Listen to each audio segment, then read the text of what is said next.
Halo, selamat pagi saudara. Kembali lagi Anda mendengarkan Ruang Publik KBR. Dan pagi hari ini bersama saya Rizal Wijaya, dipersembahkan oleh 5 Events berkolaborasi dengan Komunitas Pengusaha Muslim Indonesia KPMI.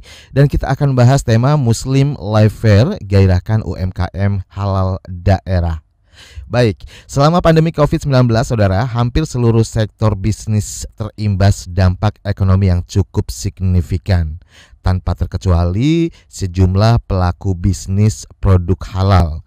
Nah, untuk membangkitkan dan menggairahkan kembali sektor bisnis, khususnya produk halal dan ekonomi syariah, agar bisa terus bertumbuh dan beradaptasi di era kebiasaan baru, pada tahun ini, 5 Events berkolaborasi dengan Komunitas Pengusaha Muslim Indonesia kembali menggelar Muslim Life Fair, sebuah ajang pameran yang mempertemukan pelaku ekonomi syariah dan industri halal dengan masyarakat sebagai konsumennya. Nah, kira-kira kapan ya Muslim Life Fair Yogyakarta tahun ini digelar? Bagaimana event ini diselenggarakan? Dan persiapannya sejauh ini sudah sampai mana? Kita akan bahas bersama narasumber kami yang terhubung secara virtual melalui aplikasi Zoom. Saya akan sapa terlebih dahulu. Assalamualaikum, selamat pagi Mas Agung M. Paramata, Project Director 5 Events. Halo Mas Agung, Assalamualaikum. Waalaikumsalam warahmatullahi wabarakatuh. Waalaikumsalam Mas Rizal. Sehat-sehat ya Mas Agung ya? Alhamdulillah, alhamdulillah. Ini lagi di kantor atau masih di rumah nih? Masih di kantor.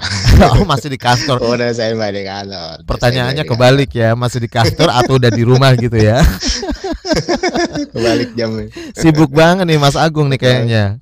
Oke, Mas Agung, maaf ya mengganggu waktunya ya pagi-pagi ya.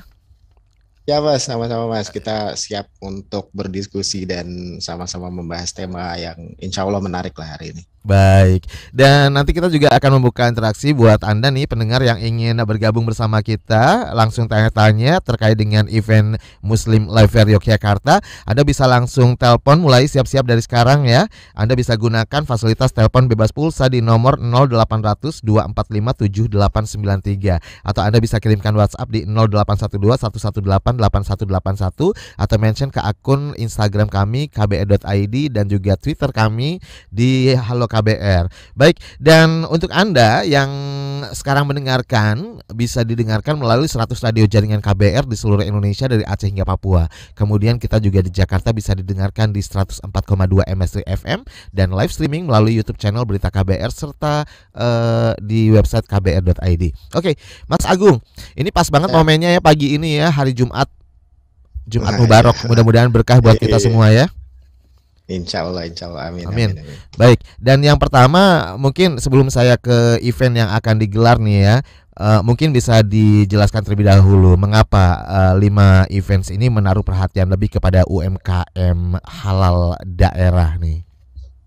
Ya, oke, bismillah buat pendengar semua. Jadi ini salah satu bentuk kepedulian kami. Jadi kalau bicara sejarahnya sebenarnya perusahaan kami ini adalah orang-orang lama yang bergerak di bidang event organizer atau exhibition khususnya ya. Jadi kayak saya sendiri dari 2005 itu sudah kerjain yang namanya pameran, mulai dari pameran komputer otomotif yang terbesar ya, yang salah satu yang pernah saya terlibat gitu, dan makin di sini itu ke manajemen kami 5 event di jajaran direksi itu melihat bahwa sebenarnya Indonesia ini dengan mayoritas Muslim, kita ini punya ekosistem yang cukup besar gitu. Jadi kalau kita lihat mulai dari pemain sebenarnya skala UMKM sampai skala makro atau pemain besar itu banyak sekali pengusaha-pengusaha Muslim dan belum terlalu terekspos. Justru ketika kita mulai melaksanakan ini tepatnya 2019 lalu, di sanalah mulai kita lihat bahwa ada yang namanya komunitas pengusaha Muslim Indonesia gitu ya, KPMI. Lalu ada berbagai, ada juga asosiasi-asosiasi pengusaha herbal Muslim misalnya seperti itu cukup besar. Dan beliau-beliau si pengusaha-pengusaha ini juga sebenarnya bisnisnya nggak bisa dibilang level kecil juga. Jadi yang UMKM banyak, tapi yang skala menengah bahkan yang eksportir pun banyak. Nah dari situ kita coba, ini kalau nggak digarap gitu ekosistem ini nggak kelihatan gitu loh. Jadi kita coba buat dan mulai diorganize ya 2019 lalu betul kita mulai di 2019 lalu di JCC, alhamdulillah selama 3 hari itu respon dari masyarakat, kita ada 60.000 pengunjung dengan konsep ada bazar, pameran, kajian pada saat itu. Alhamdulillah akhirnya mulai bahwa ini ekosistemnya cukup besar dan memang punya potensi, dan ketika dibuat sebuah event ini publikasi atau publik makin tahu dan pengusaha pun bisa mengeksplor bisnisnya, nggak cuma retail ke customer, tapi bisa ketemu juga sesama pebisnis di ajang Muslim Life Fair atau Muslim Life Fest yang kita punya, seperti itu Mas Wijaya. Oke, jadi sayang banget ya dengan sesuatu yang potensial tapi tidak digarap maksimal, ini sayang banget dan tidak terekspos. Apalagi negara kita memang diakui sebagai negara Muslim terbesar di dunia.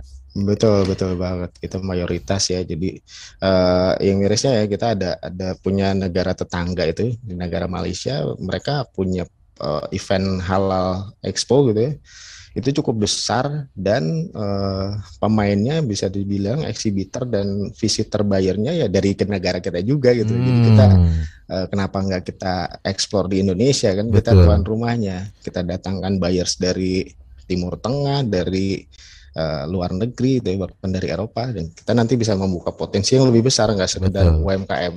Jadi itu, mereka yang diharapkan mereka yang datang ke Indonesia, bukan kita yang keluar gitu ya Mas ya? Iya, ini salah satu agenda jangka menengah mungkin ya. Jadi kalau mungkin yang terdekat di Jogja ini memang UMKM, hampir 80-90% UMKM, dan menariknya dari peserta kita di Jogja itu 80% itu adalah lokal peserta lokal Jogja, yang memang kita bisa lihat di sana kayak kuliner, kayak barang-barang kerajinan gitu kan. Banyak sekali di sana, lahir dari sana, brand-brand yang lahir dari Jogja itu cukup banyak. Ya, tahan dulu untuk yang Muslim Life Fair di Yogyakarta. Sebelumnya ini semua orang tahu, kita merasakan bahwa pandemi COVID-19 ini membawa dampak yang sangat luar biasa ya Mas ya. Apalagi bagi sektor ekonomi, tak terkecuali pelaku bisnis produk halal. Nah, kalau dari pengamatan 5 event sendiri nih, pengamatan Anda seperti apa sih dampak yang dialami dan bagaimana kondisinya saat ini? Ini kan sudah mulai membaik nih ya pandemi ya, menuju arah ke endemi insyaallah. Ini gimana nih pengamatannya? Ya, kita ngerasain ya dari mulai awal 2020 ketika pandemi itu mulai tinggi puncak-puncaknya, sampai dengan mulai mereda ya, alhamdulillah ya, awal-awal tahun ini ketika vaksin sudah mulai berjalan itu yang pasti kalau sekedar obrolan kami dengan peserta yang waktu 2019 mereka ikut, ada yang memang akhirnya harus shifting ke bisnis lain, ada yang harus bertahan semampunya gitu ya, dengan mengurangi kos-kos yang overhead mungkin ya, karyawannya. Tapi ada juga sebenarnya yang malah permintaannya cukup tinggi. Nah, ini menarik ya. Jadi dari pengusaha herbal Muslim ini justru ketika pandemi ini mereka cukup baik malah bisnisnya ya. Kita sama-sama tahu ketika pandemi itu orang banyak sekali selain obat kimia ya, herbal juga banyak dicari, suplemen dan lain-lain. Dan ini obrolan saya dengan pelaku bisnis herbal cukup baik.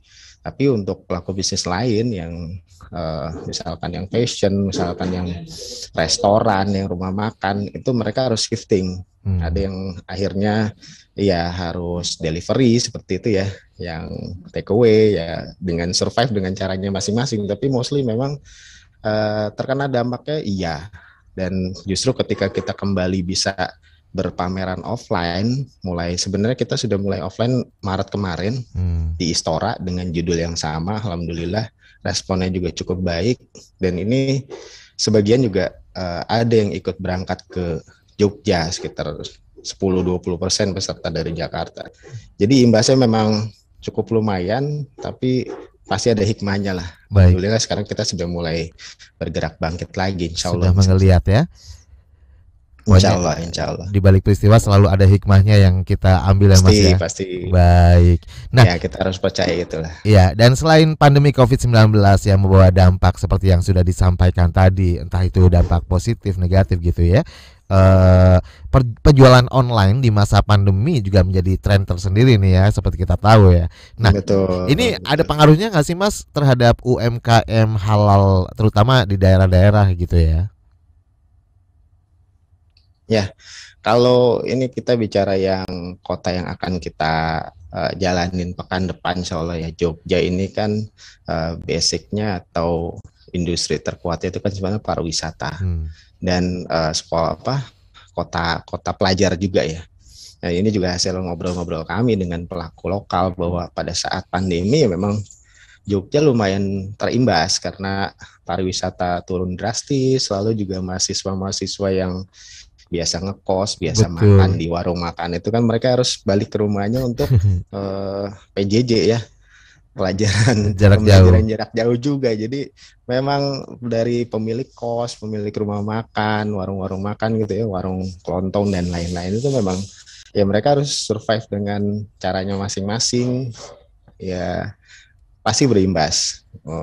Kalau kita bicara Jogja ya dengan backbone yang pariwisata dan pelajar, ini juga cukup berimbas. Tapi alhamdulillahnya ini mulai pertengahan tahun ini nanti mahasiswa-mahasiswa pelajar sudah mulai Tatap muka. PTM, tatap muka. Jadi kita berharap ini momen yang baik di awal Juni besok, pekan depan insya Allah kita coba buat Muslim Lifer di sana dan mudah-mudahan mengawali sama-sama bangkit bersama lah dari UMKM dan pelaku bisnis lainnya gitu Mas Rizal. Oke. Nah, ini kan meski suasana pandemi seperti tadi dijelaskan di awal bahwa 5 event juga menggelar beberapa pameran gitu ya. Yang serupa yang akan diselenggarakan di Yogyakarta ini salah satunya adalah Jakarta. Dari tahun 2019 kemudian yang ada di Jakarta itu di GBK tahun di Senayan tahun baru Maret kemarin. Oh, Maret jadi tahun ini.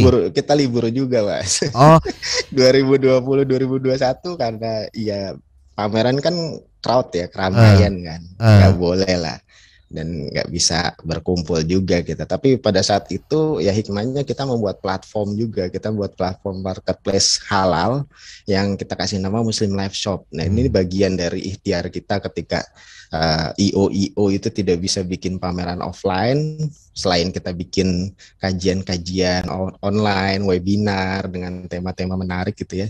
Kita juga buat marketplace Muslim Life Shop yang itu salah satu cara kita maintain bahwa ya kita masih ada. Nanti insya Allah offline kita ketemu lagi di Muslim Life Fair. Alhamdulillah Maret kemarin kita bisa pameran offline lagi. Tetap kita gunakan platform marketplace-nya untuk pembelian tiket. Jadi masih dalam rangka prokes, kita tidak ada penjualan tiket onsite.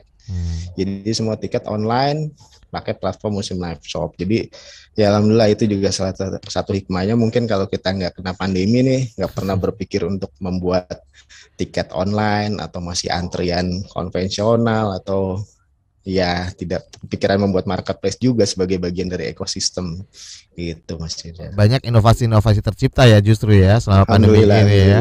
Melalui ya, katanya kalau orang kepepet kan lebih kreatif gitu ya. Alhamdulillah kita dan tim ya tetap berikhtiar lah.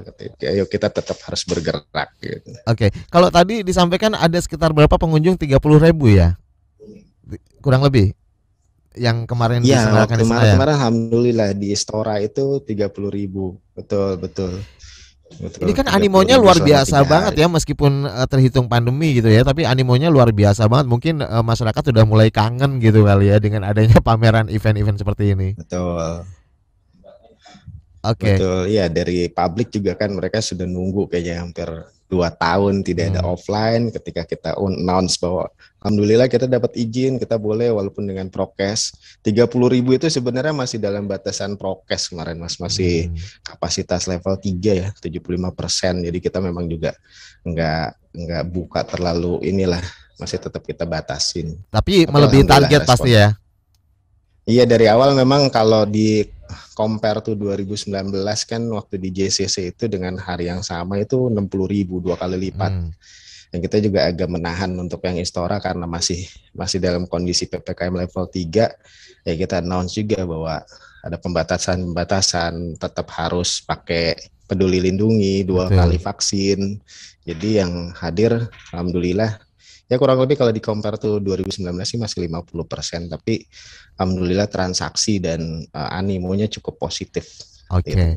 Baik, Mas Agung, kita tahan dulu, kita harus jeda iklan terlebih dahulu dan nanti kita akan kembali di Ruang Publik KBR. Dan sekali lagi saya undang Anda pendengar yang ingin bergabung langsung saja bertanya ya mengenai tema kita hari ini, yaitu Muslim Life Fair Yogyakarta, gairahkan UMKM halal daerah. Silakan Anda bisa gunakan fasilitas telepon bebas pulsa di nomor 0800 245 7893 atau WhatsApp di 081211188181 atau Anda bisa mention ke akun Twitter @halokbr dan Instagram @kbr.id.